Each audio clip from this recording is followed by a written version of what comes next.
Well, what weapons did Iran use to strike Israel last night? Iran has an arsenal of ballistic missiles, cruise missiles and drones, which have been used in the recent past to target Israel. It's believed that nearly 200 ballistic missiles were fired by Iran. Let's focus on that for a moment. Now, Iran operates, for starters, a 300-kilometer range missile called the Shadab-1. Now, that's a relatively short-range missile. It cannot hit Israel. It can only strike targets in this region, well away from Israel, which is over here. Now, another missile is the Fateh missile that flies between 300 and 500 kilometers. Again, that missile doesn't have the range to hit Israel. Another missile is the Shadab-2. It's got longer legs, 500 kilometers, still out of range of targets in Israel. We've got an image of that missile up on the screen as well. As you can see, every missile I'm describing, we've got an actual image of. The Zolfaghar missile can just about touch Israel. It's got a range of 700 kilometers. So parts of Israel just about can be targeted by this missile. There is a missile called the Qiyam-1, which has a range of 50 kilometers more, 750 kilometers. That's what it looks like. It's relatively more advanced, can strike a few more targets in Israel, but not deep inside Israel. But there is the Shahab-3 with a range of 2,000 kilometers, which can quite easily strike all of Israel. In fact, it can strike many other areas in the region. So that's a missile, variants of which may actually have been used. But Israel, for its part, has the world's most sophisticated ballistic missile defense system. It's a tiered defense system. It's a system that was clearly breached last night. Now, we saw video of Iranian missiles hit Tel Aviv. These were some of the launches which actually took place of those ballistic missiles from Iran and making contact with targets in parts of Tel Aviv.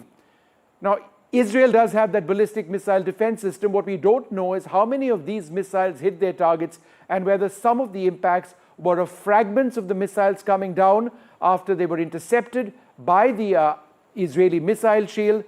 While we do talk about surface-to-air missiles being fired by Israel in defense, we really do need to take a look at the distance that these surface-to-air missile interceptors travel and the altitude or height to which they can fly to take out threats like the ones that you're seeing on your screen, which are the Iranian ballistic missiles which were fired. So for starters, let's talk a little bit about Israel's Arrow system. Now that's the missile. It's part of a system, so we use the word missile and system interchangeably. Now when one talks about surface-to-air missile systems, you have to talk about the range of the missile and you also have to talk about the altitude to which it flies. So the Arrow system can intercept incoming ballistic missiles in the exoatmosphere as well, or just outside the atmosphere. It has a range of 2,000 kilometers, 2,400 kilometers, in fact, and it can fly to an altitude of a whopping 100 kilometers. It's perhaps the most advanced system of its class in the world. So that's part one.